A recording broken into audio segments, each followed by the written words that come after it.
Dobrý den, milé pletařky a háčkařky. Dnes si ukážeme, jak se plete a vypracovává takovýto krásný průramek, vypracování toho lemu, tak, aby byl dostatečně pružný, aby krásně kopíroval ten rukáv a potom, až se ten úplet buď napaří nebo vypere, tak samozřejmě bude i ještě hladší a krásnější.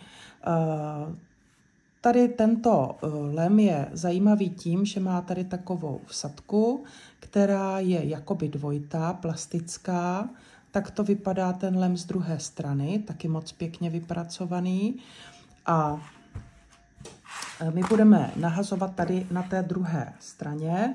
Já už jsem si nabrala ta krajová oka, nabrala jsem si každé to krajové oko a to krajové oko je vždy přes 2 řady. To znamená, je to tak, jak já pletu, vždycky první oko upletu hladce, pletu vzor a poslední oko snímám a vznikají mě ta krajová oka takto přes 2 řady.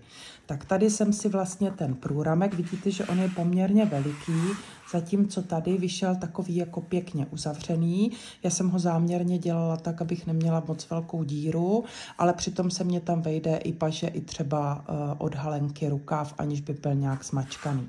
Ono zase celkovým tím vypráním to bude vypadat zase o trošičku jinak.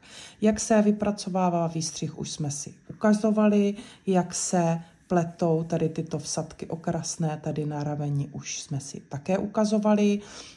Seznam těch dílů budete mít pod tímto videem.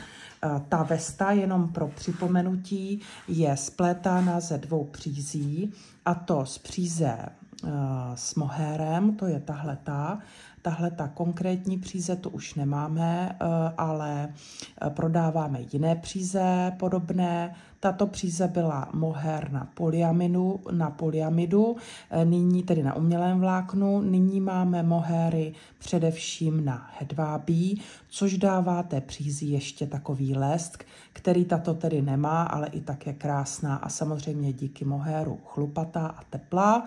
Jedná se o baby mohér, což znamená, že není pro děti, ale že je z baby koziček, tedy první střih z koziček mohérových.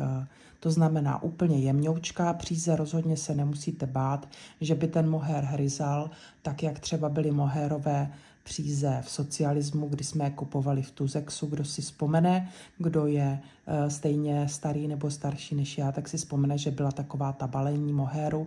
Ten neuvěřitelně hryzal, ale byl krásný, barevný a my jsme ho všechny chtěli. Potom nás ty svetry neskutečně hryzaly, ale my jsme je zarputile nosili, protože jsme měli něco, co nikdo jiný neměl. Tak teď už to tak není. Jakmile je uvedeno na přízi baby mohair, tak je to z prvního střihu. A teď už ty mohéry jsou většinou nekousavé a ve chvíli, kdy ta základní příze, ta nit, na které je to naskáno a drží to je z hedvábí, tak to dává tomu úpletu ještě ten hedvábný lesk navíc a samozřejmě naprostou pevnost. Právě se vyznačuje hedvábí tím, že je velmi pevné v tahu, to znamená netrhá se. Tak druhá příze je tato příze od firmy Schopelwolle. Jedná se tady konkrétně o Zauberball Starke 6, což je 6nitka. Já se omlouvám, nade mnou štěká pes mojí maminky, já to nemůžu poslouchat, já musím jít pro ní, aby tady byla s námi a nebyla tak nervózní, že mě slyší mluvit a neštěkala. Za chviličku se k vám vrátím. Takže jsem tady zpět, nicméně venku štěká ještě jiný pejsek, takže možná se bude ozývat štěkání.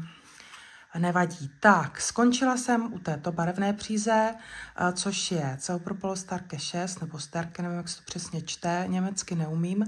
Jedná se o 6nitku, která je silnější než klasická příze Zauberball Crazy. Ta se vyrábí takto ve 100 gramovce a toto je 150 gramovka. Tato příze je silnější a když teď vidím, jak ten úplet vyšel a jak bude teplý, tak by určitě stačilo používat právě tady tuhletu 4nitku Zauberball Crazy nebo Zauberball jenom samostatný. Vyrábí se dokonce i Zauberball ze 100% merina, takže bych použila ten tenčí, protože tahle ta vesta bude asi velmi, velmi teplá. Tady tyhle ty Zauberboly, konkrétně tento šestifach, ten já velmi ráda používám na pletení svetrů, je dostatečně silný, nemusíte ho plést, pokud ho pletete samostatně, bez toho mohéru, tak se dá plést i na nějakých 3,5, 3,75, klidně i 4 a ten uplet, tím pádem nemusíte ňuhňat na takových malých jehlicích, rychle to celkem ubíhá od ruky a ta příze je krásná, má 75% vlny a 25 polyamidu, tady má složení ponožkové příze a ponožky jsou z ní také krásné, ale koho přece jenom vlna trošku kouše, tak bych zvolila určitě tu variantu Zauberbol 100, což je varianta 100% merino.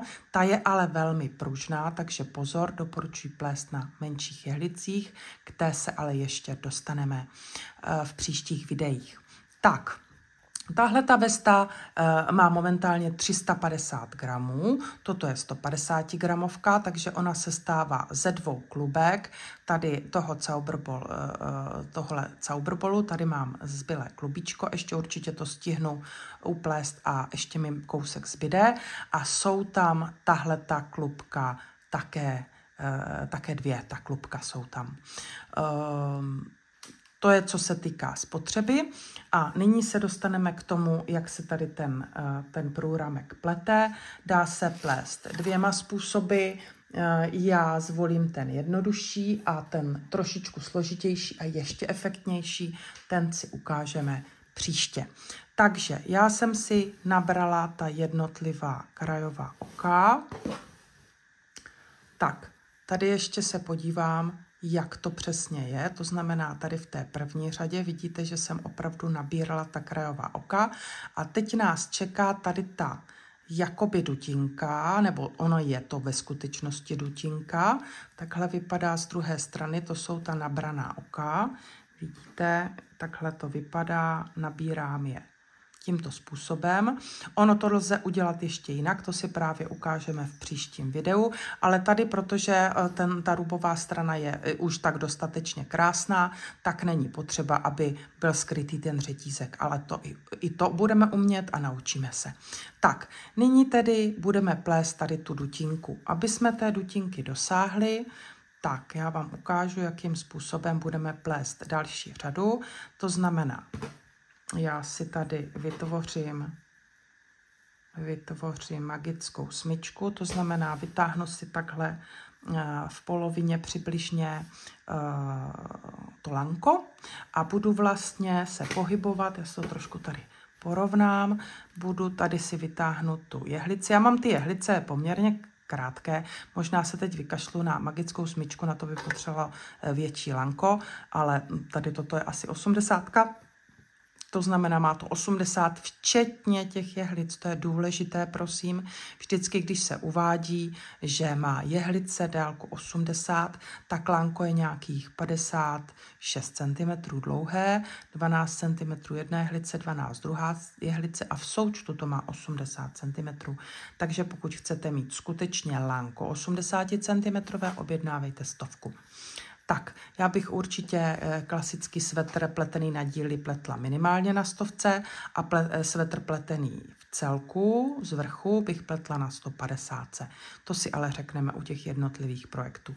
Nyní budeme plést první řadu a to takovým způsobem, že vždy upleteme jedno hladké oko a nahodíme. Jedno hladké oko a nahodíme. A tímto způsobem budeme plést. Já než přepletu tu řadu, tak na chvilinku zmizím a vždycky to takhle budu přerušovat. Vy si zatím vždycky upleťte to, co říkám. Pozastavte si to video a potom pleťte dál. Často se mě zákaznice ptají, že tomu videu nerozumí a potom z nějakého hovoru nebo z komunikace vyplyne, že se na něj vlastně vůbec v celku nepodívali.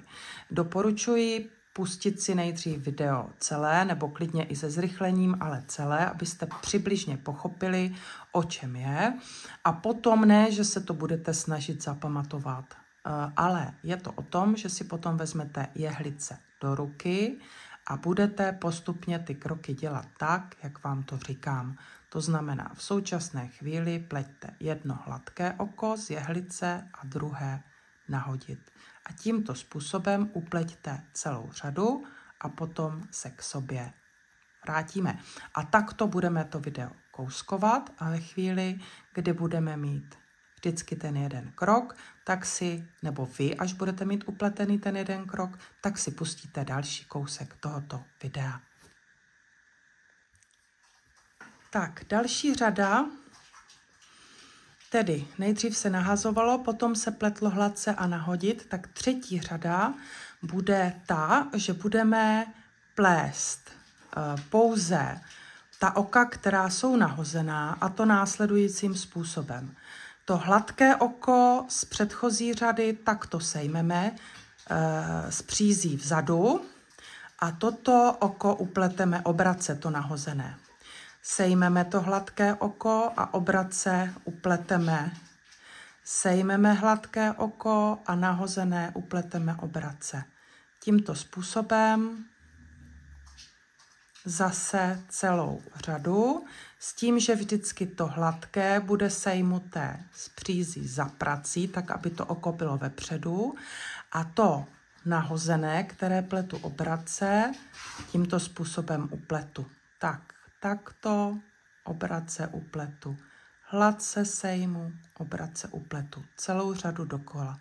Kdo se bojí, že se nezorientuje, tak si tady dá značítko, ale podle mě to není potřeba, protože vy poznáte, kdy vám skončí ta nahazovaná řada a protože už jste tady začali plést právě obrace. Takže zase celý kruh dokola. Tak, řada je dopletená a nyní další následující řadu, to budeme dělat zase naopak, to znamená upleteme to hladké přední oko a teď si takto dáme tu přízi před práci a sejmeme to zadní. Upleteme hladké a sejmeme to zadní. Upleteme hladké, ale dávejte pozor, abyste měli tu přízi takto vepředu a sejmuli to zadní. To, které je pleteno obrace minulou řadu. Tak hladce sejmout, hladce sejmout. Tím si vlastně vytváříme tu dutinku, kdy ta příze, tahleta, vede uprostřed mezi tou dutinkou. Takže hladce a sejmout. Obratké oko. Hladce a sejmout. Zase dopletu celou řadu a řekneme si, co dál. Tak, dopletla jsem nahození. První řada byla hladce nahodit, druhá řada byla, že jsme snímali hladké oko a pletli obratké oko, třetí řada byla vlastně, že jsme snímali hladké a pletli obratké zadní a nyní opět budeme opakovat. Já se tady znovu vám na to podívám, jo, tady jsou 4 řady nad sebou, my už 2 z nich máme, takže teď budeme zase plést hladké oko, já jsem si vás zvětšila, ať to vidíte, hladké oko upleteme a to obratce sejmeme, tu přízi ale musíme mít vepředu.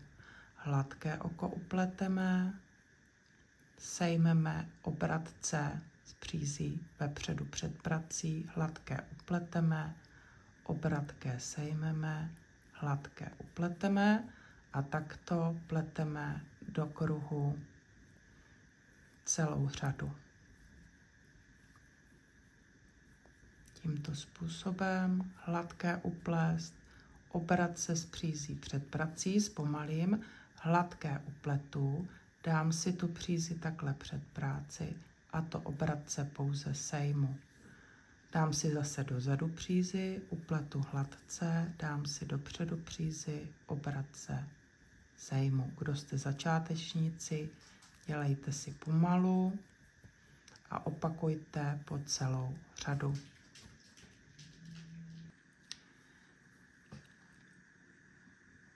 Po předchozí frekvenci, kde jsem ukazovala, že pletete hladké oko a obratce necháváte na jehlici, tak jsem pletla naopak obratce vzadu a hladce nechávala na jehlici a ještě jednou tu hladkou řadu. To znamená, že jsem upletla 4 hladké řady a 4 ty řady obratce. Ještě si na posledních pár okách ukážeme tedy jak. To znamená, poslední řada je taková, že snímám hladké oko, pletu obratce, snímám hladké oko vepředu, pletu obratce, snímám hladké oko a pletu obratce. Nyní už mám dostatečný počet řad, aby to bylo stejné jako na tomto průramku, tedy 4 hladké řady, vidíte, 1, 2, 3, 4 a 4 řady obratce, které se samozřejmě zezadu jeví jako hladce. A nyní budu plést tady tuhletu řadu a to je řada, která se plete obratce. Vy tam můžete, pokud tam nechcete mít tento vroubek a chcete to tam mít hladké, tak tuto řadu můžete uplést také hladce. Bude vypadat takto, bude jakoby taková zasunutá, ale já jsem tam pletla obratce a plete se to takovým způsobem, že vždycky splétáme 2 oka. Nyní tedy nejdříve budeme splétat vždy 2 oka k sobě. Budeme plést hladce celou řadu a to takovýmto způsobem. Sejmu si jedno oko, které je vepředu, to je to hladké, a tady tohleto vzadu teď upletu hladce a to přední přes něj přetáhnu. Teď jsem tedy spletla 2 oka hladce. Jedno sejmu, druhé upletu a přetáhnu. Sejmu, upletu, přetáhnu. Tím se zase dostanu na původní počet těch ok, které jsme do toho průramku nahodili. Protože celou dobu jsme teď měli dvojnásobný počet ok, kdy jsme vždy pletli buď tu přední nebo tu zadní stranu a tím jsme si vytvořili tu dutinku okrasnou. Tak vidíte, že takto to vypadá z této strany hrubové a takto to vypadá z lícové. A teď dojedeme celou tu řadu okolo hladce, budeme splétat ta 2 oka. Dopletli jsme hladkou řadu a tím jsme se dostali na stejný počet ok, jako když jsme nahazovali. A nyní přepleteme obratce a tím vytvoříme ten vroubek. To znamená, pleteme každé oko takto obratce.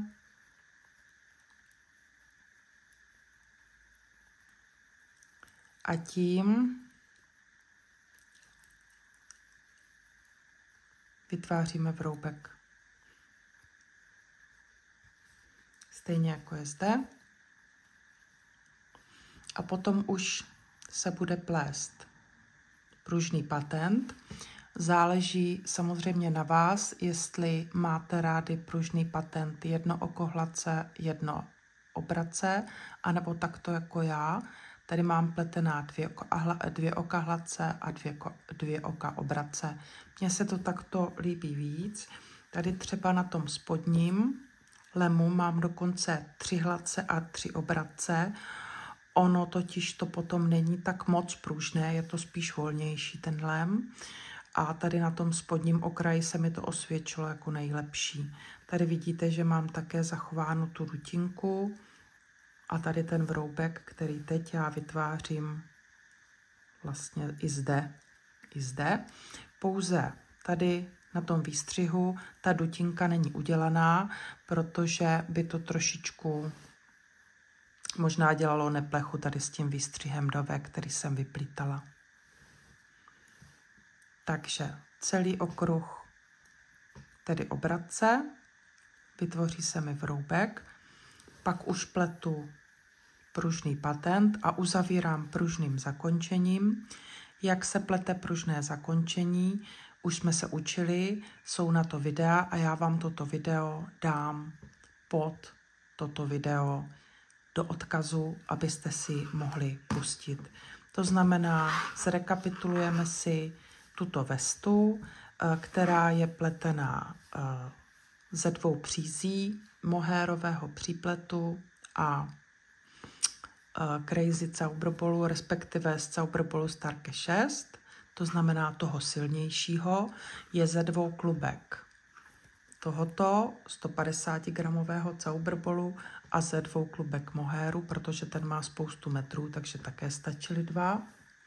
Ještě mě malý kousek zbyde, můžu připlést potom do nějakých ponožek. Jedná se o vestu, kdy jsem pletla přední díl a zadní díl, který jsem rovnou připlétala. Vidíte tedy, že to má švy, ale ono to není sešívané, je to rovnou připlétané, ten přední díl k zadnímu. Vypracovala jsem výstřih do V, tady, a potom udělala pružný patent. Tento průramek, teď druhý průramek dodělám, uzavřu pružným zakončením. Všechny odkazy na související videa budete mít níže a až zapošiju tady tyhle ty cancourky a tu vestu vyperu, nebo možná já ji nebudu prát, ale pouze ji napařím, tak poté ji na rovné podložce rozložím, porovnám, aby pěkně uschla, zavlhka, ta vlna je tvárnější, nechá se uschnout a už můžu nosit.